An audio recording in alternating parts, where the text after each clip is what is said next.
क्रांति के अग्रदूत महात्मा ज्योतिबा फुले, त्याग मूर्ति माता रमाई और प्रथम महिला शिक्षिका माता सावित्रीबाई फुले एवं हमारे संविधान निर्माता डॉक्टर बाबा साहब भीमराव को मैं प्रथम नमन करती हूँ और सभी 150 महापुरुषों को मैं नमन करती हूँ और भिक्षु संघ को मैं नमन करती हूँ और उपस्थित सभी उपासक उपासिकाओं को मेरा जय भीम नमो बुद्धाय। मैं ज्यादा बोलती नहीं हूँ तो थोड़ा सा बोलने में ऐसा लग रहा है मुझे। तो मेरा विषय है शाब्दिक मायाजाल। तो शब्दों की समानता के कारण उनको अपना झूठा तथा दुष्प्रचार करने में आसानी होती है। एक जैसे शब्द रहते हैं, हमको उसके बारे में समझ नहीं पड़ता कि क्या सही है और क्या गलत है। अधिक से अधिक यही कहा जा सकता है कि इस शाब्दिक मायाजाल से सावधान रहना चाहिए। यह प्रश्न प्रायः पूछा जाता है कि मरने के बाद क्या होता है। बुद्ध के समकालीन आचार्यों के दो भिन्न तरह के मत थे।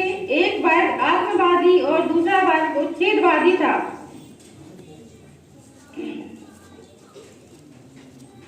जो शास्त्रवादी था उसका कहना था कि आत्मा का मरण होता ही नहीं, इसलिए जीवन शाश्वत है।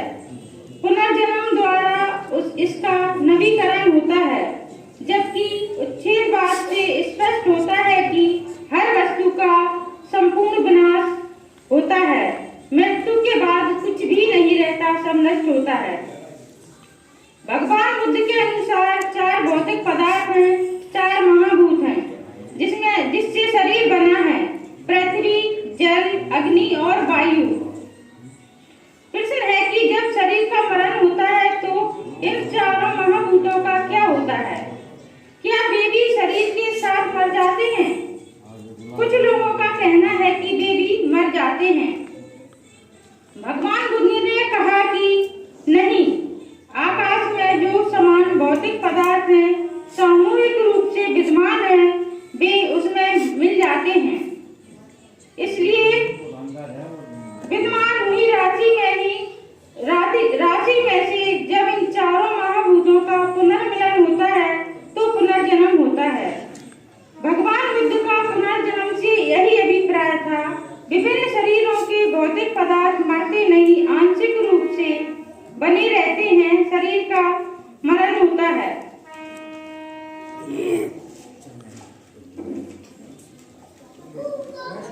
बुद्ध धर्म का कोई भी दूसरा ऐसा सिद्धांत नहीं है जिसने इतनी गलतफहमी पैदा की हो जितनी इस कर्म के सिद्धांत ने की है। केवल शब्दों की समानता की ओर देखकर कहते हैं कि हिंदू धर्म और बौद्ध धर्म एक ही है, जबकि विश्व जानता है कि बुद्ध का कर्म का सिद्धांत अन्य धर्मों के सिद्धांत से सर्वदा भिन्न है।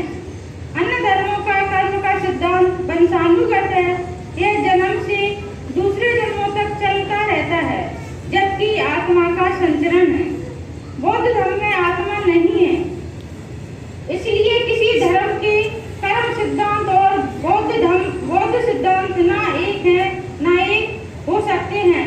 शब्दों का मायाजाल। जैसे समता को समरसता बना दिया गया है, शिक्षित को साक्षरता और मताधिकार, जो हमारा मताधिकार था उसको मतदान बना दिया गया है। हमारे अधिकार को दान की चीज बना दी गई है। हम ये ना सोचे कि हमारा अधिकार है, बल्कि हम उसको दान की वस्तु समझकर मत का दान करें, हमारी वोट का दान करें।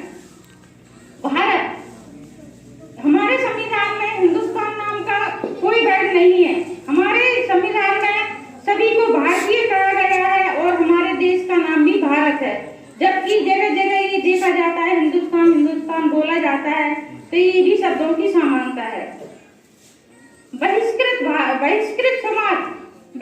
समाज को दलित हरिजन कहा गया है।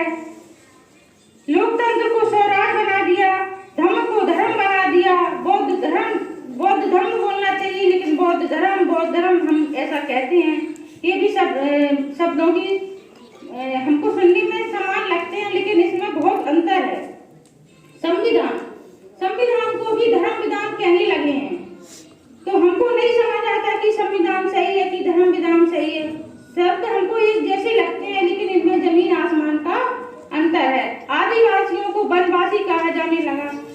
को पता ना चले कि आदिवासी यानी यहाँ के निवासी हैं, मूल निवासी हैं। आगे चल के कुछ लोग जो समझदार हो उनको ये ना समझाने तुम यहीं के हो, जैसे कि तुम्हारा नाम है आदिवासी, तो उनको वनवासी कहा गया, वनवासी कहने लगे हैं। ये बहुत सारे शब्द ऐसे हैं जो हमको सुनने में बिल्कुल समान लगते हैं, लेकिन ये बिल्कुल समान नहीं है। हम सोचते हैं कि इनमें क्या अंतर है, बहुत बड़ा अंतर है, जमीन आसमान का अंतर है। एक शक्ति प्रदान करता है और एक हमको शक्तिहीन करता है। अंतर जानना ही शारीरिक माया जाल से बचना है और हमको इससे बच के रहना है। और एक बात और मैं कहना चाहती हूँ, बस एक मिनट लूंगी।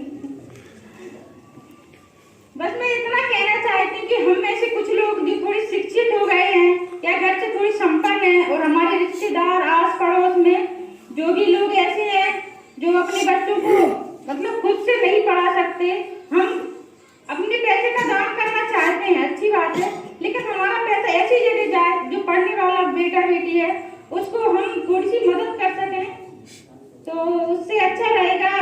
मैं भी अपनी फूफा जी की यहाँ रह के पढ़ी हूँ, मेरी फूफा जी प्लीज खड़ी हो जाइए।